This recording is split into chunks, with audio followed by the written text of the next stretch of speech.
Who do I have in front of me at all? Molly Beckett. Molly Beckett. And Molly, where were you born?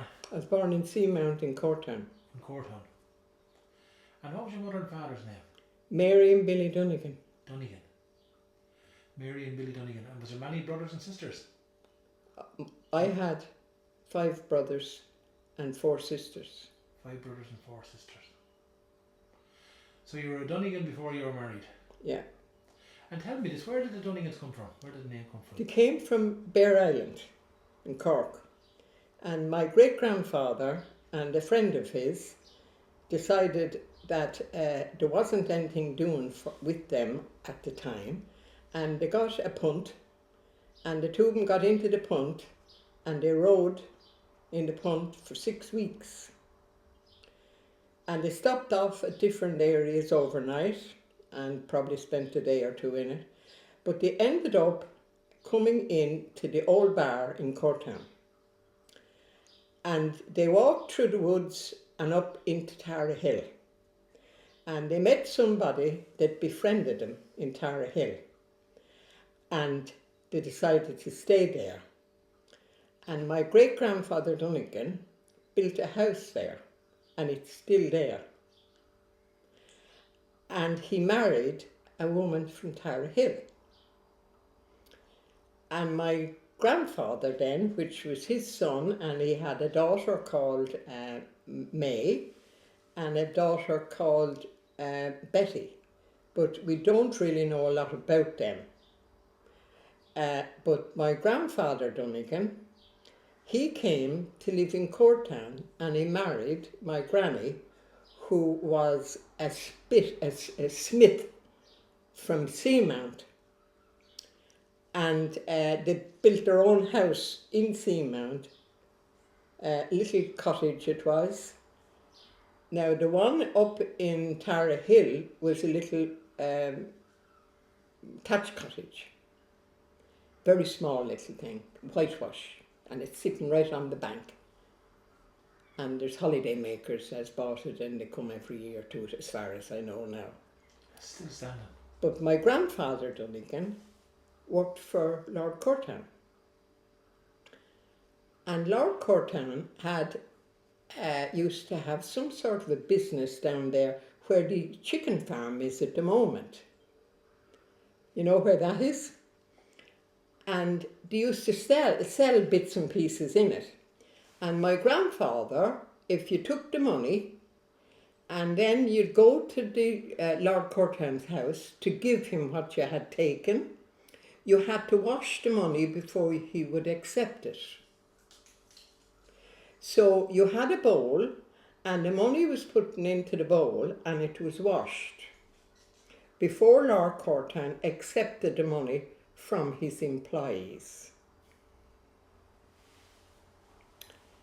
And he had 2 stewards, and when he wanted to have a walk on the sea, on the beach, that would be down by the old bar. When he wanted to walk and have a walk there, he would tell the stewards what time he was going, and they would have to go down and make sure that there was nobody on the beach when he arrived, because nobody was allowed to walk where he was walking. Jesus. And that came from my grandfather Dunnigan. The man who sailed up from in a punt. No, that was my great-grandfather. It was my great-grandfather that got to put it on the punt. And as far as we know, there's still Dunnigans left in Cork. On Bear Island, or Bear Island. Yeah. But I haven't been now. I've been in a lot of places, but I was in Cork all right. My sister comes from England every year, and we usually go for a week away. Her and the husband comes, and myself and Jack, my husband, and we go away for a week. She comes for a fortnight. So we have done nearly every county in Ireland. Yeah. And tell me this, what are we talking your great-grandfather in? What, do you have dates? No. No. No. You're tracking down though. You're talking 1800s, late 1800s. Oh yeah. No, I have no dates. No. And the other, So were they just young lads out for a bit of adventure? Or? Apparently they were in their early 20s. Yeah. And the two of them rode in a punt.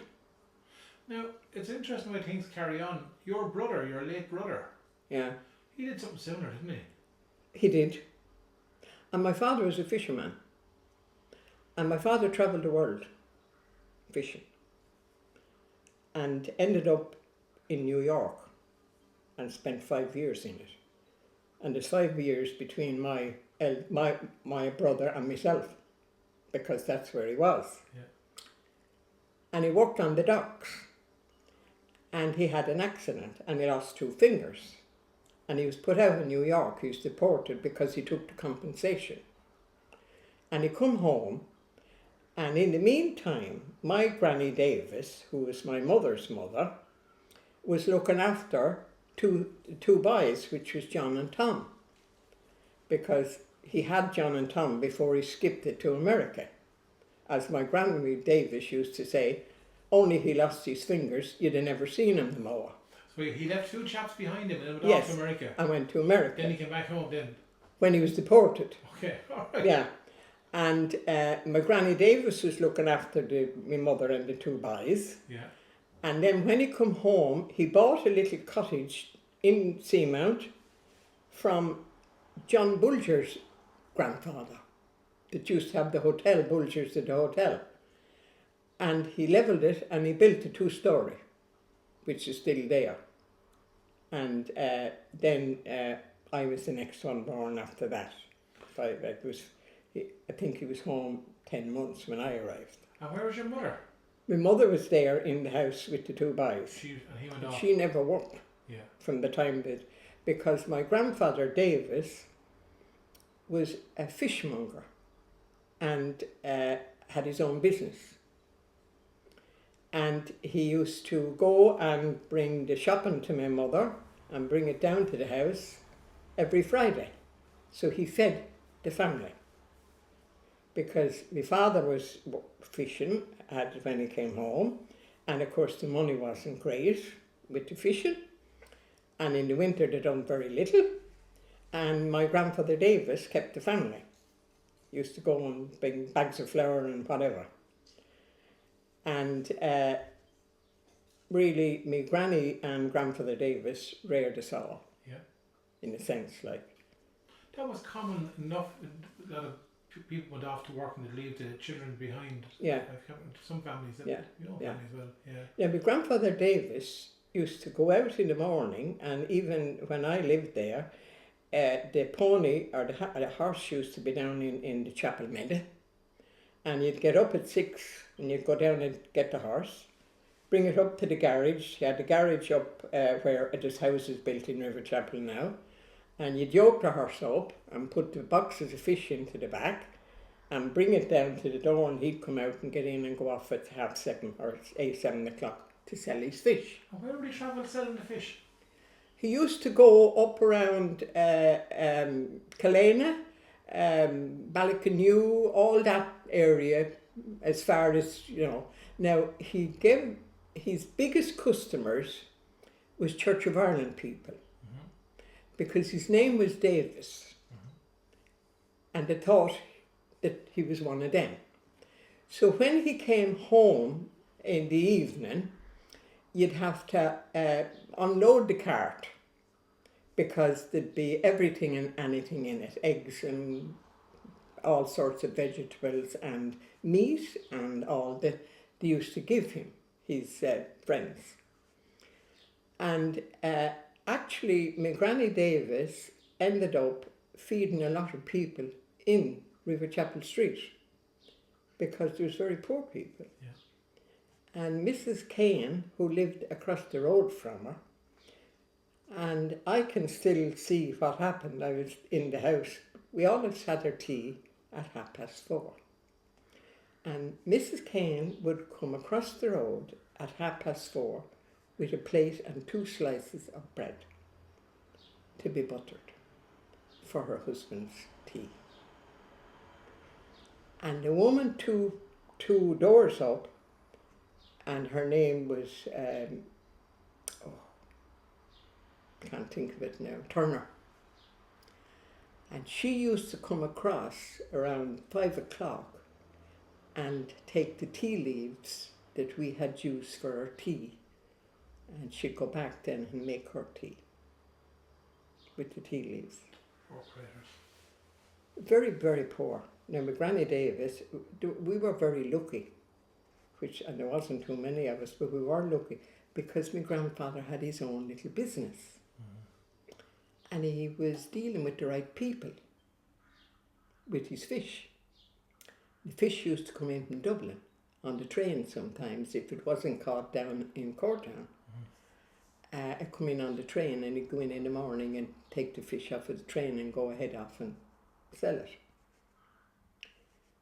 But the people that was living there, they were very, very poor. Very poor people. And I lived with my Granny Davis, and we never wanted for anything, no more than my mother's. And she didn't, my mother's family was reared, we were all reared by my Granny Davis because my father couldn't supply the money, not to rear 10, you know, so.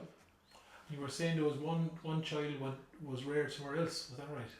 No, there was only me, I was reared, no, the Right. others was, no. Reared. We lost 2 girls, we lost one girl, she was only 5 months.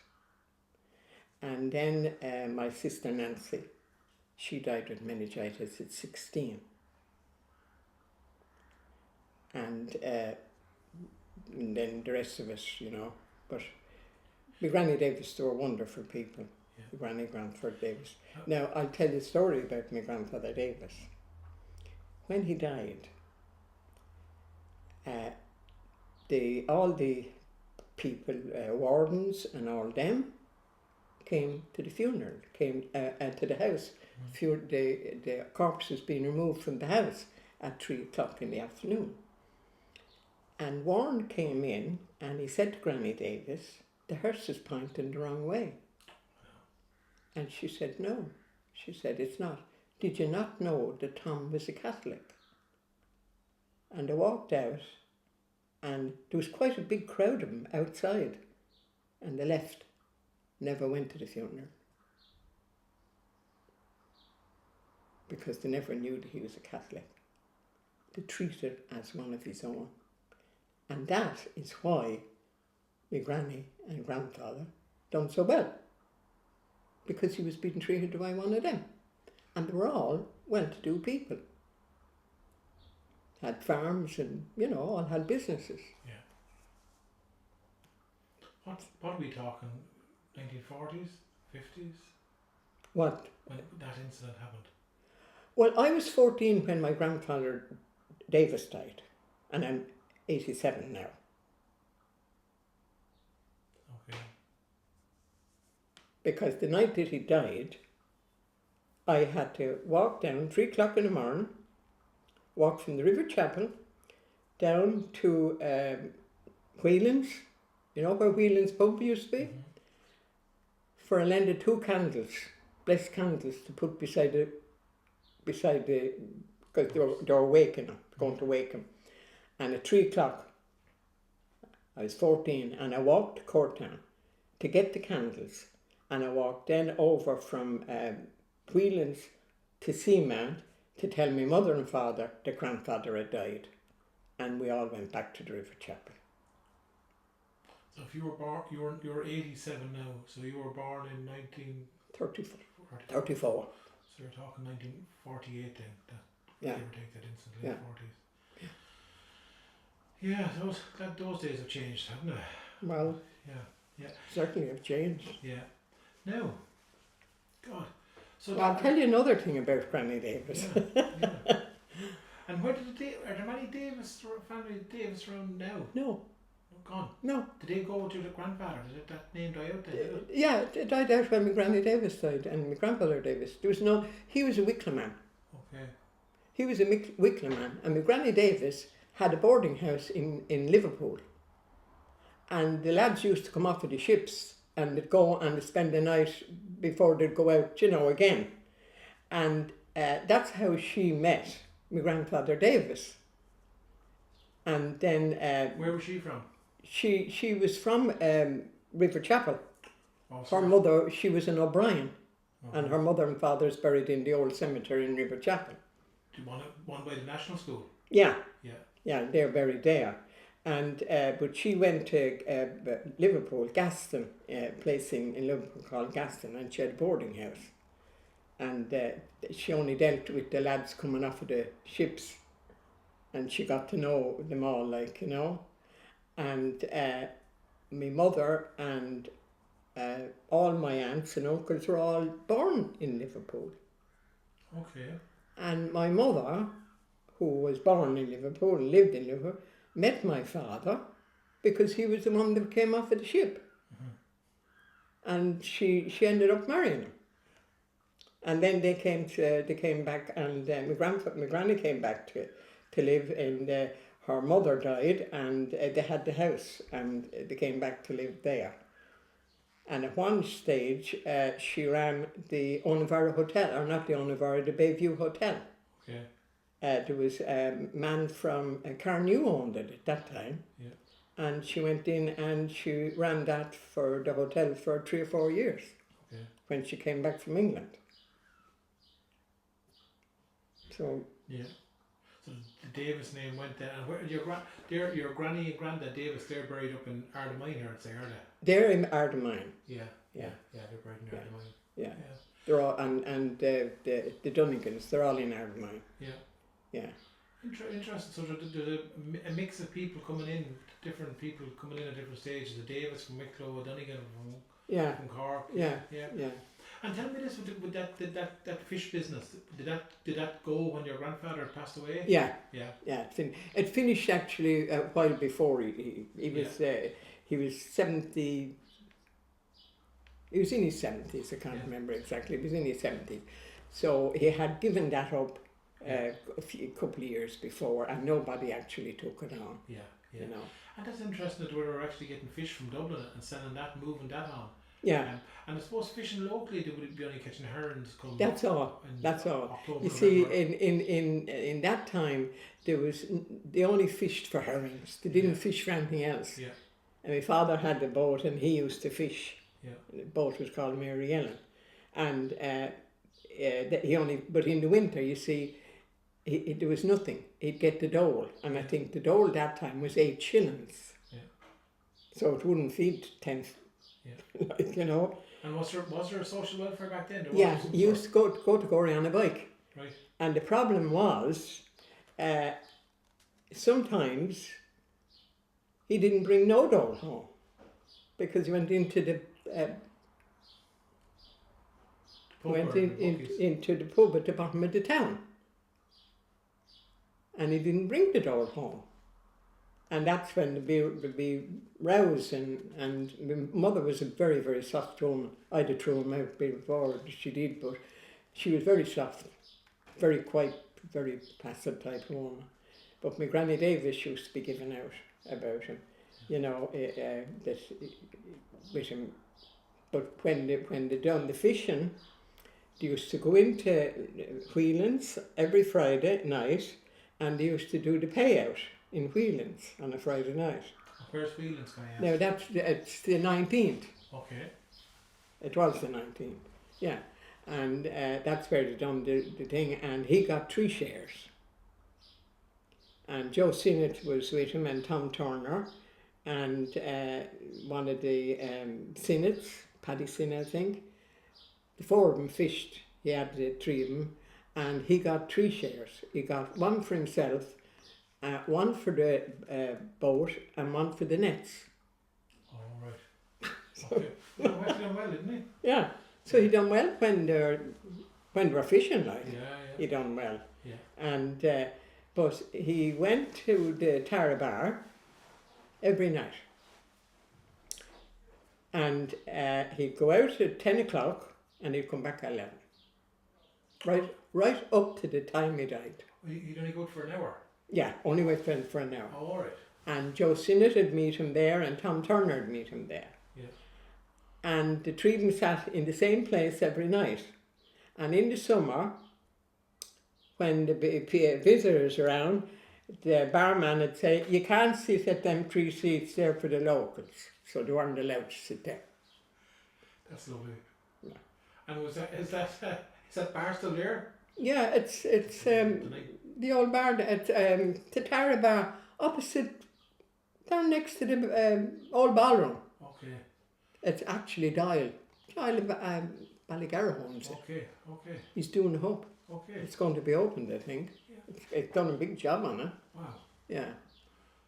So that's in that. So they went down for their. They went out, Jan. Went out at 10 o'clock. You could actually set your watch by them. And when we came home in about my Granny Davis too, my Granny Davis had what they call a safe house. And when the English had come into the street, she had a picture on the wall, and it was a double picture. One side had flowers on it, and the other side had the Queen's head. So when they arrived in the village, the Black and Tans or whatever, the English, she switched the picture around. So, because when they arrived, they actually came into every house, and if you couldn't let them in, they broke the door down. Yeah. And the picture was always twisted over, and as soon as they see the Queen, there'd no problem with her. Now, there was 2 of them came in one night, because there was 2 lads coming from Enniscorthy, and they used to come across the fields, like, you know, when you come down from Ballycanoe, and there's the field, and you go across, and it used to come out at the back of the houses. So to come across the field, they'd come down, and they were in the house, and apparently they had been followed. And of course the English crowd followed them. My granny took the 2 boys in, rushed them upstairs, and put them into the bed, put my Aunt Nan and my mother, they were only young lassies, on top of them, covered them up, and the 2 boys, the English cops or whatever, came in, went in, and she said, "Oh, do you want to have a look?" She says in the bed. She said, the 2 girls said, "Don't disturb them, they've got scarlet fever." And they turned on their heel and they went. And went out. And the 2 boys was under. Stopped the night. Now she had for the horse. They had a little stable outside in the garden, and they had a cellar in it. And they used to, when they'd come in across at night, she used to put them down there, the lads. And there was 2 firms in it. It was there when the house was knocked down. 2 firms, and all their names that had been in it were all on the wall. Was not. Yeah. She had 2 firms, and she used to have, there was blankets and all there, and they used to come and they'd be put there, but the trap door would be opened, and they'd be put down into it, and then the hay and all would be thrown all over, and the horse, even if the horse was in the field, the horse would be brought back to go on to there. Stay on top of the trap door? Yeah. On top of the cellar? On the top of the cellar. And she'd food and all would be sent down. She had, and on the back of the wall, there was 2 ventilators, because you see they were underground in the cellar. Yeah. And there was 2 big ventilators, and that had 2 trees right next to the wall, covering the ventilators. You couldn't even see where they were. Where was this location, tell me exactly? Well, it's up, you know where Jimmy's is? Yeah. The house next door. That was where it was. Only it was a thatched cottage. Because I've seen the old photographs of that row of houses there. Yeah. So I could probably see it in that now if I looked. Oh yeah, you would. Yeah. At the back of that house. And there's a little white wall around it. It's a thatched cottage, and it's a little wall. There's a very small garden, and a whitewashed thatched cottage. That's what it was. And the cellar was at the back of that. And the cellar was at the back. there was a garage, well, a building at the back, because she kept visitors as well. And she had built an extension at the back for, and she had made 3 bedrooms out there on the extension. And they had built onto that for the where the cellar was. And tell me this, did you see the writing where the lads Yeah. written their name? Yeah. What was it written with? Was it scrawled in with a knife, or what was it? No, it was written, a lot of it was written in pencil. Not pen now, pencil. But a lot of it was done in, like, if they'd got a knife and they had, you know, just done it with a knife. Do you remember any names? No, I can't remember because I wasn't that old. Okay. But I can't remember. I say I was probably only about, well, maybe 9 or 10 when Early 40s, mid-40s. yeah, when it was levelled. I mean, I wasn't there when that was all going on. Yeah, I know. Yeah. But after we levelled the back, yeah. and my cousin, she actually built the house that's on it now. She built. And was the cellar purposely built to hide the? Yeah, it was more I think a dig out. Yeah. Where they had dug it out because she had a safe house. Yeah. But she is on the records in Dublin. And the military. Of they have a name for it. The witness statements are. Yeah, they have a name for it. Yeah. She what they called her. And the other safe house in Riverchapel. And what was her name again? That was Mrs. Davis. Mrs. Davis. Yeah, Annie Davis. Annie Davis. Yeah, she was something the mom. Coming on? Yeah, something like that. And she's down for that. Okay. And the other safe house was Martin Remnan's granny. She had a safe house as well. And she had an thing under where she kept the cows.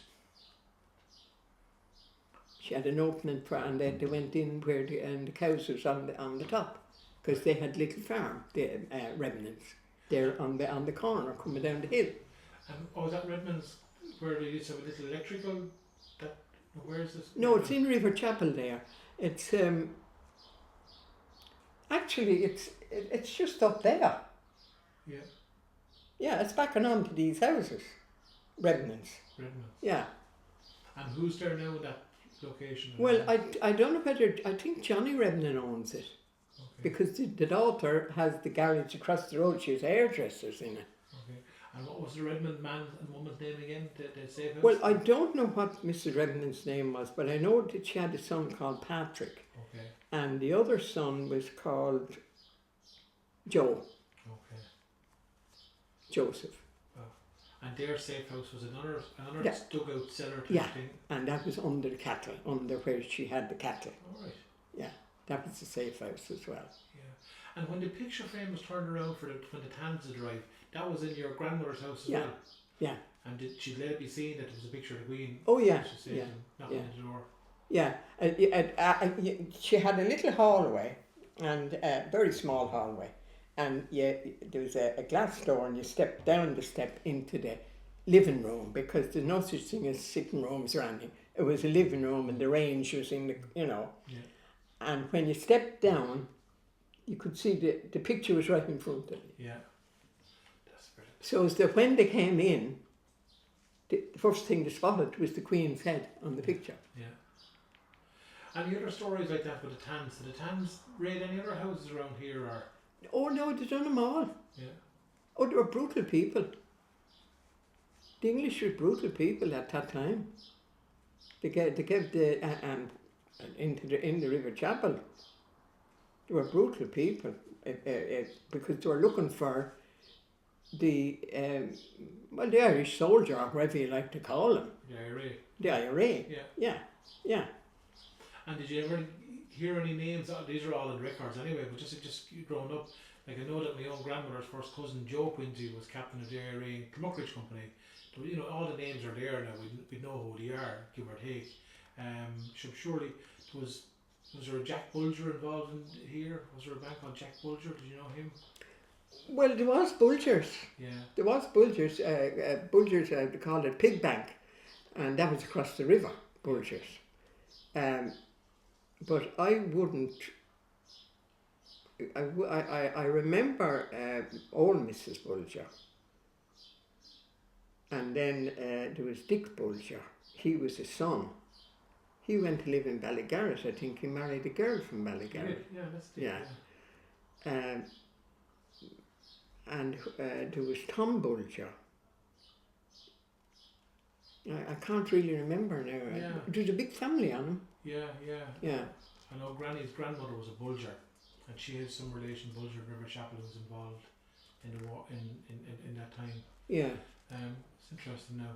But and so come here. So I'm trying to figure out the Davis family name died away. The business went away then as well. How many brothers and sisters do you have again? You said you had. There was John, Tom, Pat, Liam, and Peter. Yeah. That was 5. Yeah. And it was myself and Lily and Nancy and Elizabeth. Yeah. That died. Okay. 2 died. Yeah. And then you went to school locally? Yeah, I went to school in Riverchapel. Yeah.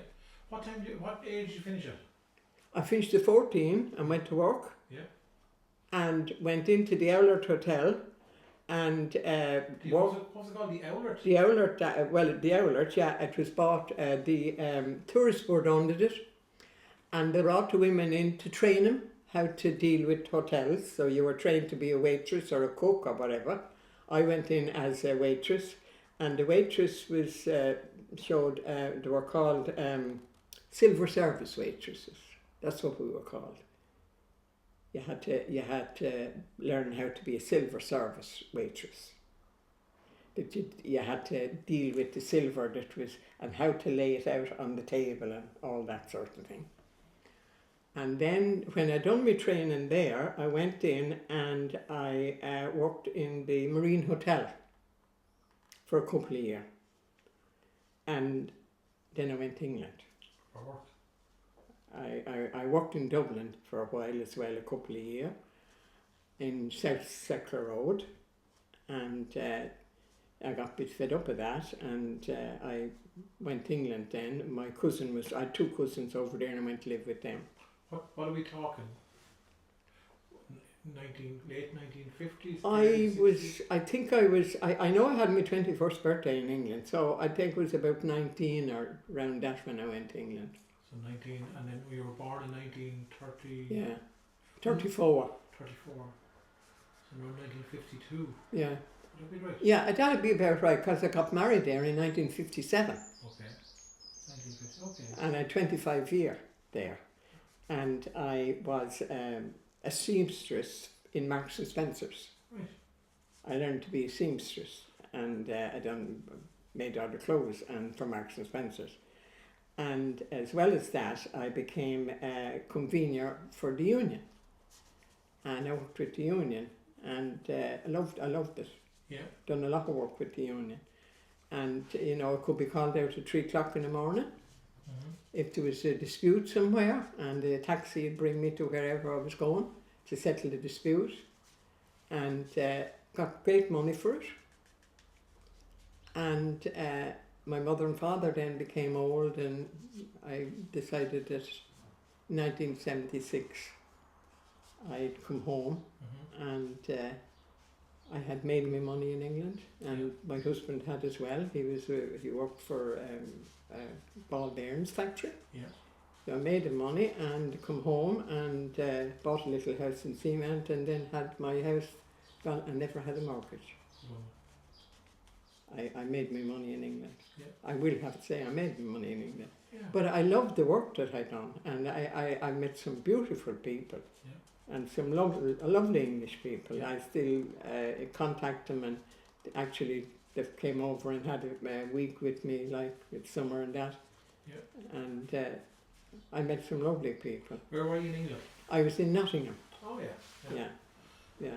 Midlands. I was in Nottingham, yeah. Yeah. But I had, I really enjoyed the work. Yeah. And I enjoyed the union more than anything Yeah, because I was free, Yeah. you know, and even though I'd be working and I'd be asked to leave, and the company, Marks and Spencer, still had to pay me. Yeah. Even though I could be out all night or I could be out all day. Yeah.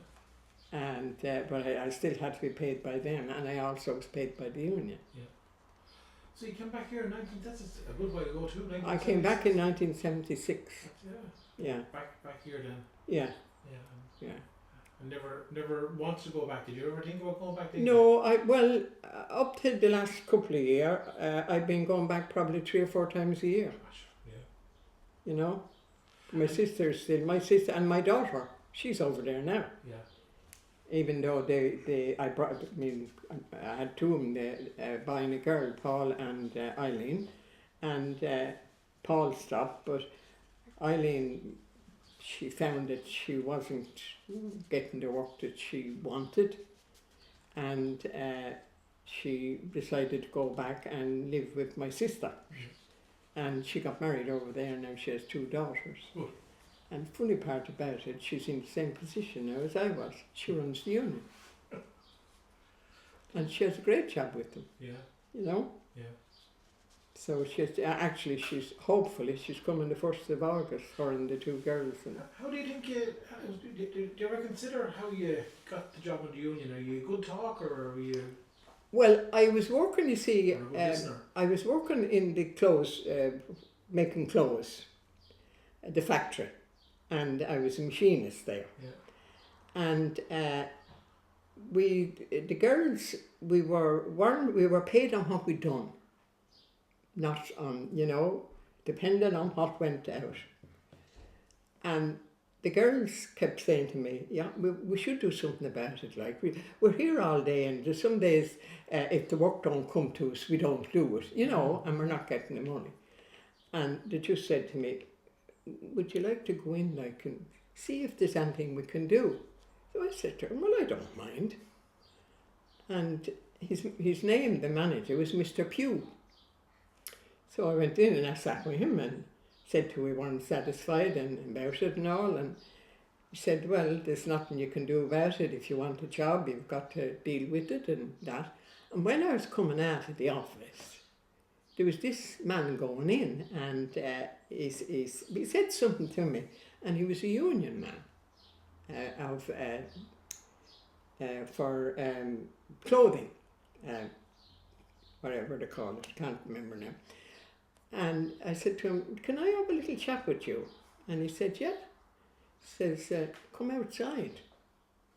He says, can you come outside? And I said, well, whether I can or not, I will. So I went out and told him the position we were in, and that we weren't getting the money. Because if the stuff didn't come to us, we couldn't put it on the machines. They were big industrial machines, you know, and there was, you put it on and it went to the next one, you know, it was all around. So he said, leave it with me. He said, would you be interested, he says, in looking after it? And I said, yeah, well, I'm all right. So the next day I got a call to would I go to, out to, one of the other places anyway, Hutwaite. And a taxi was brought in, and I was put into the taxi and brought to Hutwaite and into the office to meet these union men. So we sat down and we talked, and they said, would you like to take the job? And I said, yeah, take it, all right. So I went away and was trained, and away for a week and got trained and had the best of a time in a 5-star hotel, and got the job. And Mr. Pugh, if there was anything going wrong, he used to say, Molly, come over here. And I'd go in, and Mr. Pugh, I'd open the door, knock on the door of his office, and he'd say, come in, and he'd say, oh, not you again. He used to hate me, see me going in. And then when we'd have a discussion, he used to say, "Here, come on, have a cup of tea and a biscuit." And we used to sit down and have a cup of tea and a biscuit. Over then. You know. You got the job done. Yeah. Yeah. Yeah. So. Yeah. And did you carry on working when you moved home? You had children, I'd say, did you? You had 2 children. Yeah, I had 2 children. Yeah, they went to Gorey school. Yeah. And for a couple of years, or only for the last couple of years. Yeah. I went into the post office for a while down there, but I didn't stop that long in it. And then I went into and ran the bar in where Jimmy, where the Helen Brennan had a pub. Yeah. In the middle of the town. Yeah. Shipyard it is now. Yeah. I went in there and I ran that for maybe 4 or 5 years. Yeah. And then I went off to America for a while. Did you? Yeah, I went to America twice. And I had a brother in America. Right. So I went and spent a bit of time. I toured America, myself and Jack. Jack took early retirement from, he worked in the Fert when he come. He walked straight into a job in the Fert. Yeah. Because when we used to come home in the summer, we used to go out for a drink and, excuse me, we ended up, we used to drink with my brother and his wife and the manager of the Fert. And of course, as soon as we came home, he said, "Do you want a job, Jack?" And Jack went straight into the job in the Fert. And he took redundancy early and we toured America. And then we came home and then we went back again in 1990. Went back and spent another bit of time out there. So we enjoyed ourselves. Yeah. Have you seen many changes over Courtown since you were? Oh yeah, a lot. You were born? A lot of changes. A lot of changes. It's the people is not the same as they were. You're dealing with different characters. You know, when in my time, everybody looked after everyone else. You know, and you knew everybody, and if there was trouble, the neighbour was always there. Mm-hmm. Your door was never locked. The key was never taken out of your door. It was never locked. And people looked after one another. Mm-hmm. And I mean, if you didn't, I seen my mother doing it. An old woman across the road, when she ended up on her own, my mother used to go and bring her over a bit of dinner. You know, and people looked after one another. They don't do that anymore. It's not the same. You know, I don't know what it is. There's a lot of people that has no interest in anything, only themselves. And Courtown was never like that. Never like that. We had good times in Courtown, though. Especially in the ballroom. I mean, you were out till 3 o'clock in the morning dancing. All the big bands, and where would you get it? I mean, there's nothing like that, is there? We used to walk to Gorey to the cinema. And get the lads in Gorey following us out the road and having a laugh, and when they get near us we'd walk, and then we'd hang on until they came near us, and we used to have a great time in the cinema. Yeah. Come down the street and go and get the chips on the way home and walk down and be watching. Are they coming? The Gorey lads. Yeah. You know, we had great times. But the ballroom was fabulous. It was a fabulous place. Some great bands, you know. What are we talking to ballroom? Are we talking the 50s? Yeah, well, you would be. You'd be before, be the late 40s.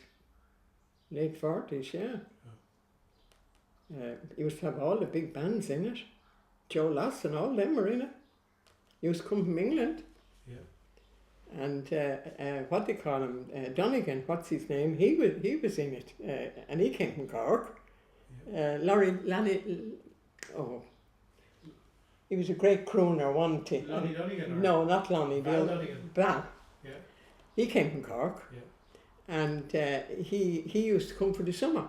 He used to come in June and not go back until at the end of August. He used to stop in the Tariffee. And when I went to England, he was in a sketch in Nottingham. And I went round the back, and we had a great time, great talk, like. And we were talking about all the locals, and he was asking about different people. And he was there. I was there for a week, so I was with him. We stopped together for the week that we were there, and he done a great show in Nottingham that time. Wow. Yeah.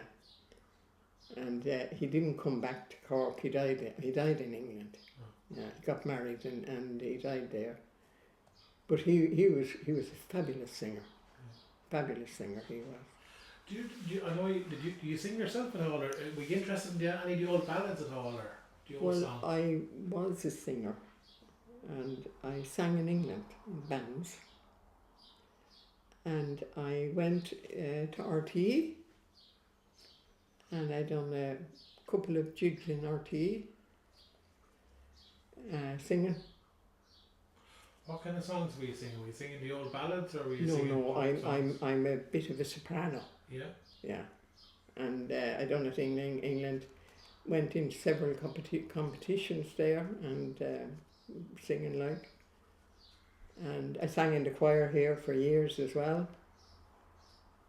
And but didn't pursue it really.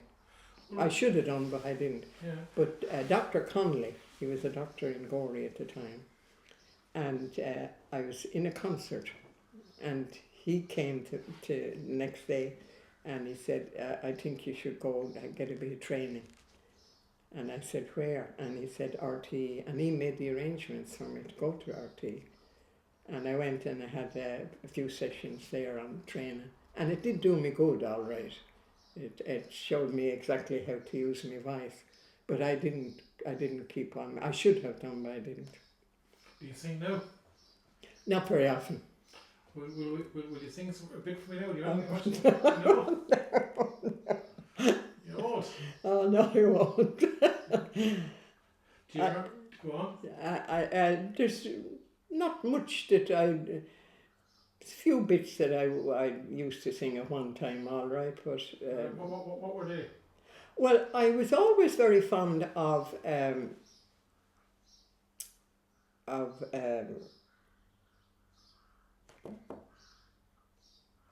singer. What the hell was his name? He was a great singer too. Can't think of his name now. My mind, you see, is not as active as it used to be. What was the song? The song was Eileen. Oh yeah. And he used to sing that. How's it go? Give me a little bit of it. Huh? Give me a little bit of it, will you? Well, I'll start it off. Now, I'm not saying I'm going to, because I couldn't do it last time we sang. I'll start it off for you. In a town on the shore, by the castle Doneen, the fairest of all was the maiden Eileen. The bloom on her cheeks were as fresh as the dew, and her heart to a young sailor laddie was true. At morn he would sail with the sun and the tide, at eve would return to his promised young bride. And down on the shore he could hear it so plain, his voice in the wind, singing soft this refrain. Eileen, my Eileen, oh wait for me, wait. I can't do it. I'm a little bit hoarse, That's lovely. but that's the type of song that I do. That's lovely. I'm delighted you did that for me. Huh? I'm delighted you did that for me. Now I'm a little hoarse, so That's I lost a few little notes there. I know I went a bit flat, but I could feel it in my throat. I went a bit flat. You're not 16 anymore, sure. No, I'm not 16 anymore, it's right, I know. Come here to me. Yeah, but another one I used to sing and used to go mad in England for it was Danny Boy. Oh, brilliant. Soon as I used to go in handing in, and Danny Boy, they always used to be asking me, good to go and sing Danny Boy. Yeah. Sing a bit of it there first. No, I've done enough now. Have you done enough? I've done enough because I'm a little bit hoarse, and no, I was a little bit disappointed in that because I should have been a little bit higher. I should have been a little bit higher. I put you on the spot, will you? Stop, don't be making. You're all right. Come here to me, eh? Listen, I could talk to you for hours, and you probably have time. You probably have to go. Are you under pressure for time? No. You're all right, no grand. So come here, you came back here in the 70s and you've been on and off. 1976, yeah. And you said you've seen big changes in Courtown. One thing that struck me there today was huge difference between the Courtown and Riverchapel people, apparently. Was there a divide? There was, I think, a little jealousy. Oh, right. On whose part? Well, I think the little jealousy could have been on the Riverchapel. Oh. Because you see, everything circled around Courtown. Oh, yeah. And I think there was a little bit there. Now, you see, Courtown was a very busy area, and there was quite a few hotels in it. Yeah. You know, you had the Bayview, you had the Owlert, you had the Onavara, you had the Courtown, you had the Taraville.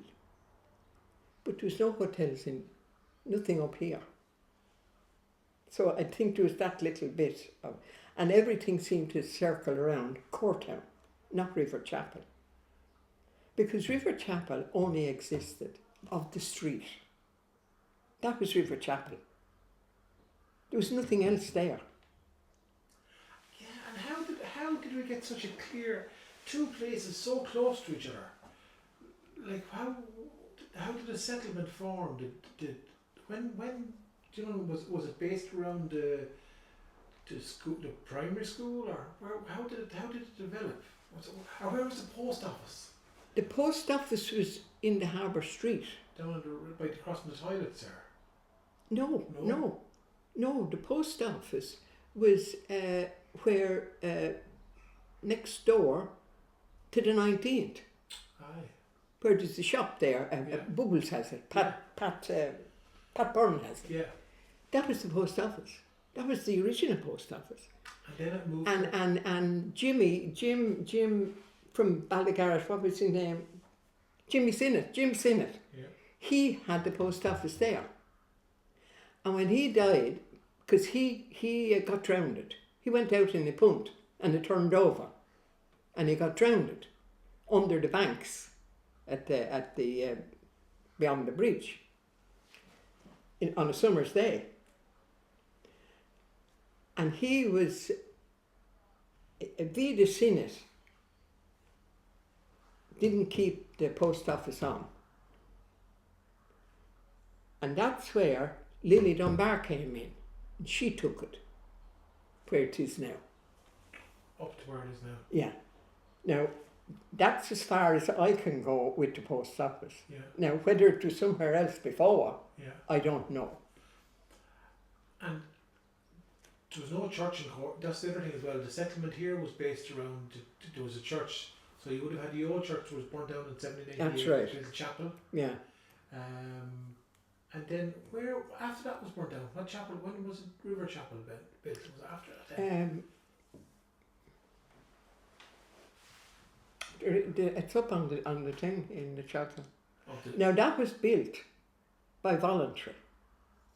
That chapel, all the locals that actually worked in the brickyard, on the top of the brickyard hill, what they done was, when they got their money on a Friday, they bought so many bricks and they brought them down there in cartloads, and they built that church. The people of Riverchapel and Courtown built the church and anyone that was working in any place. Now, Grandfather Dunnigan was working for the Courtowns, but when he got his money, he done the same as the rest of them. He went and bought so many bricks, and that church was built voluntary. Now, they did get somebody to do it. I don't know who the builder was. Yeah. But they didn't have to buy the bricks. The bricks was donated by the people of Courtown and Riverchapel. That's fantastic. And who told you that story? Well, that story was told, well, I don't know whether it's my granny Davis now or my father. But my father, I think my father had told, because I think his father was involved in it. Yeah. Because it's very few, it's a brick, buildings are made of brick. And the fishermen donated as well. They used to buy the bricks in the brickyard, and every brick that's in that came from the top of the hill. The top of the hill is on the brick factory on the way to Gorey. Yeah. On the right hand side there. Yeah, that's where the brick factory was. With Wexford, the clay, the Markham clay. Yeah. And every brick that's in that came from there. And wasn't bought in from anywhere. It came from up there. And they came out of that on carts. Assen carts and ponying carts. Oh, fantastic. Now that's up here with me, and I didn't imagine it. I know. You know. Yeah, it's lovely, it makes complete sense. Absolutely. Yeah. It's a great unit as well, isn't it, to buy the bricks to be able to do Yeah. that. Yeah. And a lot of the statues was donated, and the big cross that used to hang down, but I think it's on the back now. That was donated by Colette O'Toole's father. Poor old Colette. You know Colette O'Toole? Lived there up in Arnamine. Yeah. She is, I think she originated from Ballygarrett. O'Toole, Colette did. What was her name before? Was it Keys? Not sure. I don't know the woman at all. Well, Colette's father, and Colette was born in the house. Or did she live? No, when she got married, she built a house opposite the cemetery in Arnamine. Oh yeah. She married Seamus O'Toole from Gorey, but she originated from Ballygarrett. Keys. I think it's Keys. Yeah, I've heard of it. I have a feeling that it's Keys, but all belong to us in Ballygarrett. Mm-hmm. But her father donated a magnificent cross to the church. Wow. So that could be why, because the church is Riverchapel. Yeah. It is Riverchapel, yeah. It is Riverchapel, yeah. See, it's not Courtown. No. See, Courtown would have been the estate for the landlord too, so there would have been a little bit of politics going on there as well. Yeah. Yeah. Yeah. Yeah, you'd see that in towns too, you'd see stuff in towns. And all them houses that's in, you know where Seamount is? Yes, I do. Because there's little cottages, isn't there, going up the road, where the post office is. Yeah. Did it? All them houses were built for the workers from Major Richards. Major Richards built all them for his workers. Them little houses, them 2 rows of houses. Lovely They were because Major Richards owned that land. And owned it all the land up. And who built the Red Row? Was that Lord Courtown? Lord Courtown. For workers as well? For workers as well. And workers on his estate? Yeah. Well, they're red brick as well, aren't they? They are red brick as well. Are they red brick? Red brick. Yeah, they're all red brick. Yeah. Red Row, sure, Yeah. Well, you see, Courtown, Lord Courtown's land was adjoining to the brickyard. It was all belonged to, and if I'm not mistaken, the brickyard could have been land belonged to Lord Courtown. Yeah. And were you ever told when that developed, was it, I've heard it was famine relief work when the brickyard started, or bricks made there during the famine, time of the famine? I don't know. No. And did you ever hear about the basin? Someone was telling me there, the basin in Courtown was famine relief, or was built by Lord Courtown. Yes, that was, and yes, and my grandfather lost a son in it. He coming in after being out in the boat, and he stood up to do something. There used to be a gate in the middle, called the overflow now, the steps going, but used to be a gate there, and you had to do something to open the gate to let the water come in to flush you into the harbour. Yeah. And he fell over and hit the wall and was drowned. And that was Lord Courtown. Oh. When did they all leave? When was that? Well, They're see, they used to live in Marrowfield. They owned in Marrowfield as well. Now, I don't know many of them is left. But one of them, Patrick is his name, he's in government in England. Okay. Patrick. Because I said to Linda to try and contact Patrick about the woods. Mm-hmm. Mm. But they did get him, but they couldn't get in touch with him or something. Mm-hmm. Okay. Yeah, that's interesting now. So there has been a divide, I suppose, between Riverchapel and Courtown for a while. Yeah, that's an interesting one. And you were born in Courtown, is that right? Mm. All right. Mm. And you had the Tinker's Bed on Courtown, always called Tinker's Bed, and it's still there, and it's still called the Tinker's Bed. And it was an alcove in the field, you know, alcove like that. Yeah. Field was up on the top, and the Tinkers used to come once a week. The travellers, yeah. Yeah, and you used to go into that alcove, and if you had a saucepan that had a hole in it, you brought it up to the Tinker's Bed, and they put the thing into it. Because there was fixing pots and pans and making pots and pans. Yeah. Good Lord. Because people couldn't afford to buy another pot. Oh, of course couldn't. So they used to take, and that's why it's called the Tinker's Bed. Is that what it was? Yeah. And what were the names? Can you remember any of the names of the travellers, the families? No, I can't remember. Were No. they Cashes or Dorns No. or Connors? It'd be going back even probably before my time. Good Lord. Yeah. Yeah. Plastic came along then and But, changed the whole thing. But you see, it was always called the Tinker's Bed. Yeah. But when plastic came, the whole thing changed. You wouldn't buy mass-produced plastic, and that fixing and mending didn't happen anymore. You know. No. I was talking to a man there today. I was talking to Peter Sinnott, and he was saying to me about how they used to even dip the nets years ago.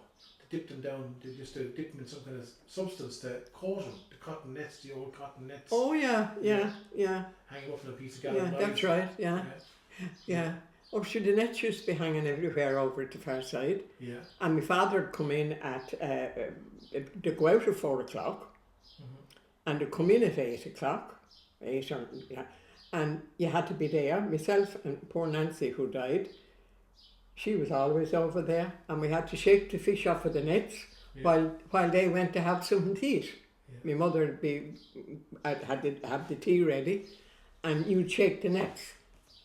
And the lads from Gorey, the buyers, would be standing up on the wall waiting for the nets, for the fish to be shaken off of the nets. Did they have a name on the buyers? Well, what they call him was a great man. He was always down there. He's dead now. He used to walk the streets in Gorey there. Can't think of his name. No, can't think of it. Used to 2 or 3 of them used to be coming down. Used to be down every night. Buying and fish. Used to buy the fish. And when would you buy the fish for the herdings in October or November? The herdings, and they'd put them on the trains and send them to Dublin to the market. Fish market next morning. Oh. Did they call them jobbers? No. I don't know. They call the cattle dealer, cattle lads jobbers. I don't know. But I used to shake the fish and say it was a job we didn't like. Shaking with nets. I had to shake, yeah. You had to go and do that, and then you brought the net up onto the grass, and you paid it all out for it to dry and be left there. Then my father would come back then, and he'd do the deal with the buyer. Yeah. Did you like fish? No. Didn't like? Did you eat herds? No. Oh Lord, I'd love them. So only one. Well, Peter loved it. My brother Peter, he loved fish, and John liked fish. Lily wouldn't touch fish. I wouldn't touch fish. Liam wouldn't touch fish. Tom wouldn't touch fish. Isn't it gas? I wouldn't. I'd have a job eating a fish finger. Yeah, we've seen too much of it. I know. Yeah, you've seen too much of it. The fish should be left over. It'd be put into a barrel of salt in the yard. Yeah. And the next day, you'd be told, go and bring me in half a dozen of them herons and I'll throw them on the grill. On the griddle as well, was it? Yeah, on the fire, on the griddle. Yeah. Yeah. And you salt the herons, didn't you? You have them for Lent. Oh, yeah. Yeah. Yeah. There'd be two barrels in the yard. Yeah. And they'd be full. Would it be a cap a lid on the barrel? Oh, yeah, there'd be a cap on them. Yeah. Oh, yes, there'd be a cap on. And I tell you what they used to do as well. They used to have the rays. Yeah. My father used to go out and he'd fish for rays. Yeah. And they used to bring them in, put a cord on them and hang them on the line until it dried out. And it'd be every bloody blue bottle in the country would be on them. That's right. They'd be hanging in the yard on the bloody line. And the blue bottles would be, everything would be on them. The boys would eat them. And then my mother then would bring it in, throw it in the sink in water, skin it, and put it into the pan with onion, sliced onion, and fry it. Now, my husband Jack, he was got mad about it when my mother used to do it. He thought it was fabulous. And Lily's husband, my sister. And would a bit of milk and flour with it as well? Oh no, just fry it on with Onion? yes, diced onion. Oh. Yeah. Jack always reckoned the only one that could do anything with the ray was your mother. Yeah. But the ray would be out maybe from the day before hanging that goddamn line. Yeah. What other fish would it eat?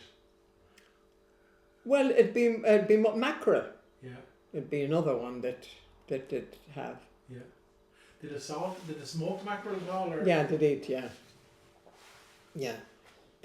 Everything now that wasn't sold was able to be preserved.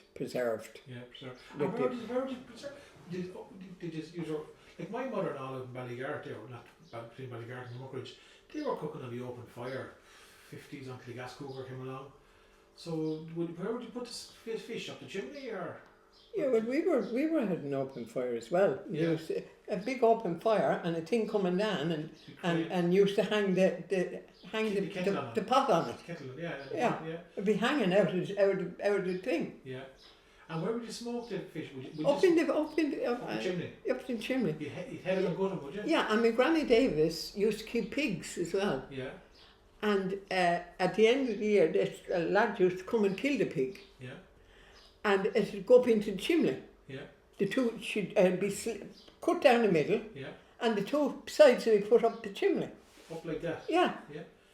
You smoke them up there. And it's not. And if you wanted the piece, you go and cook it off and throw it on the pan. That's right. Yeah. Yeah. If you wanted a rasher, mind the rashers that time was that thick. Yeah. And if you go and cut a rasher and throw it on the pan. Would it have to be smoked for long? Well, I don't know now, but I'd say it would have to have a certain amount of time. Yeah. To smoke it, like, you know. And do you remember smoked mackerel as well? Yeah, I do. Yeah. And then I remember Granny talking about putting the herons in the barrel, salt in it. Oh yeah. Were they plastic or were they ceramic? Were they clay pots or were they plastic? No, they weren't plastic, but they were sort of a thinny one. Okay. And they had a special lid on it. Yeah. Circular lid. Yeah. And did people wouldn't eat meat on a Friday to be? Oh God, no. No. Oh no. No, that was a sin. That was. Yeah. You know, to eat meat on Friday. I heard the lads in Muckridge talking, Joe Hamill talking about they'd salt the herons and they'd sell them then at Lent, the big market. Oh yeah. Oh yeah. There'd be 2 barrels probably now down below in my father's, and probably could be a barrel up in my Granny Davis's, and then when Lent come, people would be looking for something and they'd knock on the door and can have half a dozen herons. Yeah. or a dozen herons, but it was mostly half a dozen herons. Half of the people will have the money, sure. Yeah, half a dozen herons. Did you ever hear them saying one for the cat? No, I didn't hear that one, no. But sure. And would the herons in the pack, did we gutted and headed, would it? Oh no. Whole? Oh no, they'd be going in whole. Oh no, they wouldn't be gutted or herring, no. Wouldn't be gutted? No, you have to do that yourself. Be solid when you get them out. Solid? Solid. There'd be that much salt in them. Right. Be solid. And you'd have to throw them into something and let them sit for overnight to get the salt out of them. Yeah. And then you gut them and do what that to be done. Some people didn't take the head off them. Did you take the head off them? Oh yeah, the head was always taken off Same them. here, Yeah, it's always taken off them. Yeah. And the ray was always taken out. They'd slit it and take the ray out, or the what was the other thing? There was a ray in it, some of them, and there was another thing, and the ray was the one, the little balls.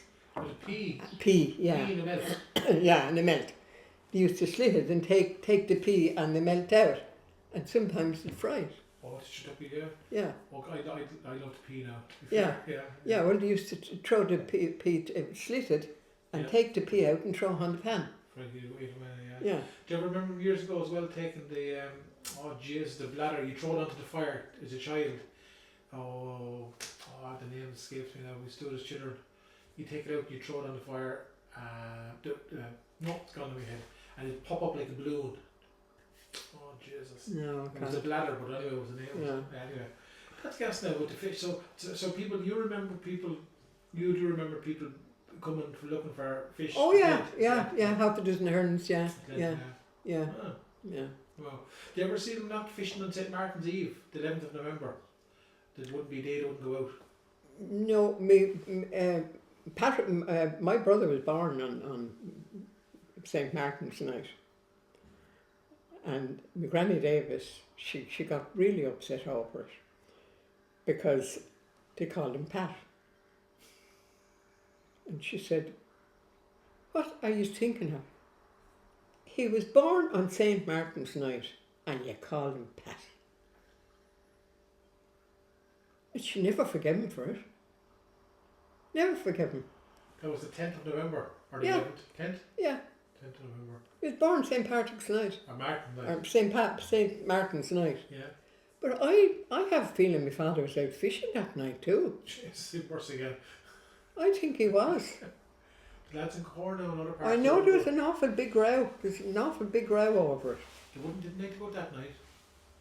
Well, maybe he wasn't there, but I know there was a row over Pat because my poor Granny Davis, she. And do you ever remember them killing the cock or killing the hen on that night? Eating chicken or Oh goose? yeah, my mother kept hens in the garden. She had a thing out there with hens.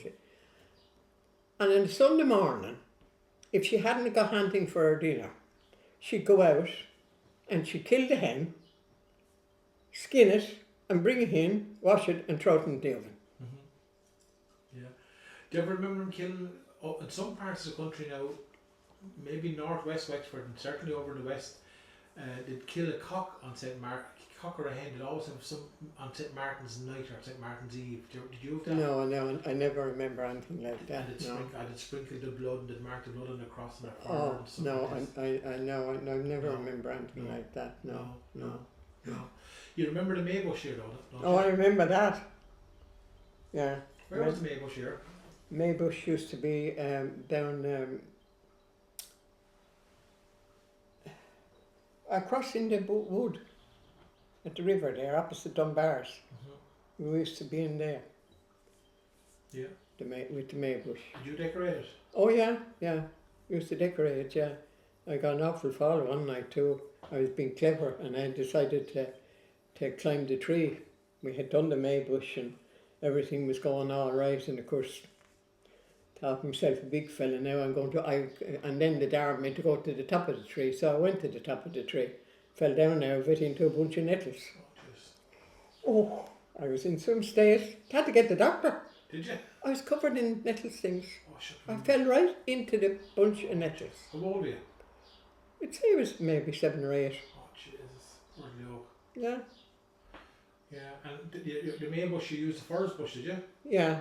We used to use, yeah. We used to be great times though with him. Mm-hmm. We used to have great. How many children do it? Well, all now, see, in Riverchapel, there'd be Nancy Bulger and Madge Jolly, and there'd be Mary Sinnott, Mary Byrne now, Mary Sinnott, and there'd be Michal Kelly, Peter Sheehan, and Tom McGuire. That group was always together. That group, that's now what I've said. We were always together. When you seen one, you seen them all. And we used to all be around the Maybush. We used to have some great times. But in the Riverchapel, every one of them looked out for everyone else. They were the greatest crowd of people. We were only young, but you were there for them and they were there for you. We used to gather at Daly's Corner every day after school. And we'd lay out what we were going to do that night. And some of it was a lot of mischief. Some was a lot of mischief. Because we'd probably end up up in the Church of Ireland's place, what's it call him? Up the back road. In the orchard, taking the apples. And we'd come across the fields, back down home. Yeah. Bags of apples. Picking apples. Yeah. And another, mind you, it was wrong what we done. Mrs. Daly, she was an old person, an old woman. She was partly blind. She owned the shop on the corner. And what we done was, we used to get 2p a piece and cover with silver paper and make it into 2 shillings. And we'd go in then and we'd get a fag each and 3 matches for the 2 shillings. But it wasn't, it was a penny. Because the penny was the same size as the 2 shillings. And she used to, like that. But once she seen the silver paper, she thought it was 2 shillings. We done that several times. We used to come out then. We all got 1 fag each. That's what we bought. She used to sell a fag, and she'd give you a match with it. But the 2 shillings, we'd all get 1, and we'd all come out then, stand outside or sit on the wall across at the river and smoke the fag. And your only children? Yeah. Yeah. We probably weren't even 12 years of age. But nobody ever chastised us. I know. But we done that for our Mr. Daly umpteen times. Umpteen times we done that. Gave her 2 shillings. Gave her a penny with silver paper in it. I'm sure the guilt has ate away at you all your life, has it? Yeah. I think it has. Yeah. It's still in the back of your mind. Oh yeah, it's always there. It's always there. And I can still see her face. Yeah. You know, I can still see her face. Ah, yeah. But she sold penny sweets, halfpenny sweets. You know, you'd go in and buy a sweet off of her. She wasn't a bad outcreator. Yeah, I know. You know. Come here to me as well. I want to end with this now because we're talking to Maybush and put up to Maybush. It's lovely that you did it because it was done in Ballyyard as well. Did you go on visiting? Oh God, yeah. That was the greatest night of all. Yeah. That was the greatest night of all. And the best place to go for the visit was up to Mrs. Richards. Because she always gave you some. You come out, maybe she'd have baked the cakes, little cakes, there'd be an apple, there'd be an orange, and she'd have one for you. She was a great woman, that old Mrs. Richards. She was a marvellous woman. Wow. And you go out, was it the same gang of you? Oh, the same gang. Yeah. Same gang. Went up, yeah. Go to Ardemine. Always went to Mr. Richards first. Yeah. And then we'd do probably a couple of houses on our way down. Sometimes you couldn't get into them. Yeah. And then the last Amen went around Riverchapel. Okay. Done all the houses. Right.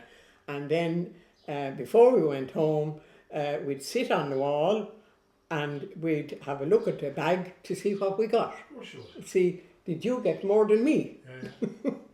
And did you wear a little visitor on your face? Oh God, yeah. You used to buy the visits. You buy a visitor? You used to buy a visit, yeah.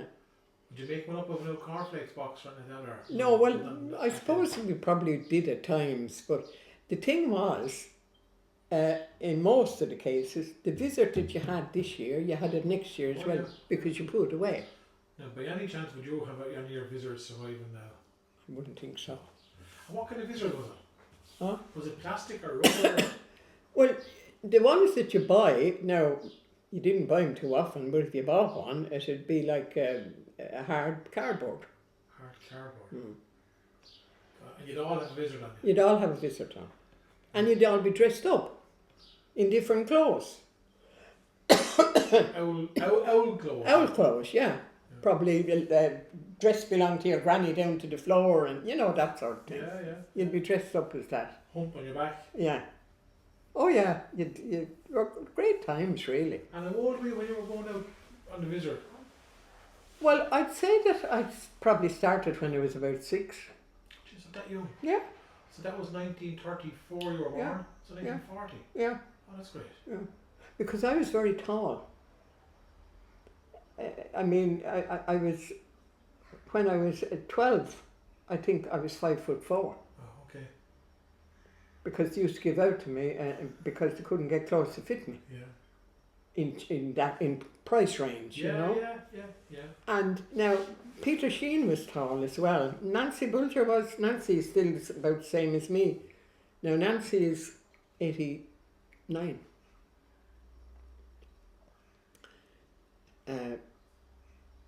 She's Mary Byrne is, God help her, she's got Alzheimer's. She hasn't been out of bed for 5 years. No. She lives up on the top of Brickyard Hill. Yeah. Byrne. Yeah. Same age as me. Her birthday was the week before mine. And Madge Jolly, she died very young, really. But we were all tall. We weren't. None of us were small. Yeah. And when you go out, would you act the age, or was there called cannon given out that night? Oh yeah. Oh yeah. Well, the thing was, you were acting the gum all the time. Yeah. You know, and the lads that'd be with us, they'd be edging us on, you know, and they'd say, "Go and do this, don't do that," like, you know. A bit of devilment that night too, wasn't there? Oh God, yeah, always devilment. Yeah. What kind of devilment? Would you rob gates? No, well, the thing was, the biggest devilment we done in the end was knocking the door and running. Oh yeah. And hiding and looking and see if they've come out. Yeah. Did you just pick up heads of cabbage and throw them? Oh, we done all that. You done all that. Yeah, we done all that. Yeah. We used to go into the gardens and we done a lot of mischief. Yeah. But it was innocent mischief. You know, you wouldn't destroy anything. Not like what they're doing now. I know. You know? But it was a great crowd and they're all gone. There's only myself and Nancy Bulger and Madge and Mary Byrne left out of all of them. They're all dead. Every one of them. Are the original local natives, if you want to call them that, in Courtown, are they thin underground now? Oh, jeez, nobody. Nobody. The only ones now just down there, well, there's nobody in my age group.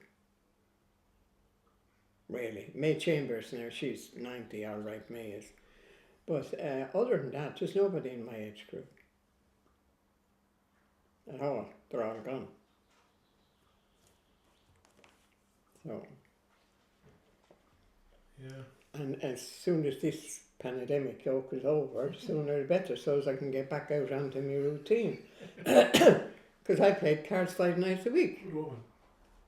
Used to go all over. Yeah, you're driving as well still. Ballygarrett stopped though all of a sudden. I don't know what happened there. Yeah. And Ballycanoe and Kylenairn and Riverchapel and Gorey. Brilliant. Went to them all. I'll be back. Give it a short amount of time to be back again. Well, I hope so. It will. I hope so, because I do miss the cards, and then I run the Laho as well for the parish, and you see I don't do that anymore. I was on the road 2 days a week with that, the Laho, and I don't do that, so I'm a little bit tired at the moment, and I'm getting frustrated. You'll be grand. You're getting there. You got your vaccine now, have you? Yeah. Yeah, that's that. a big. That's No, a I got that in April. Good. That's a good relief. Yeah. Good. Come here. I better let you go because we've been talking for nearly 2 hours. So I've got 6 minutes left in my card. It was lovely to meet you. Lovely to talk to you and listen to you. Same to you. And well, a whole lot of nonsense now. I hope nobody else is going to be looking at this. Oh, no one will see that. I promise you. Look. I think if I lay dying in some land where Ireland is no more than just a name, my soul would travel back to find the strand from whence it came. I'd see the harbour in the evening light, the old men staring at some distant ship, the fishing boats they fasten right and left beside the slip, the sea wrack lying on the windswept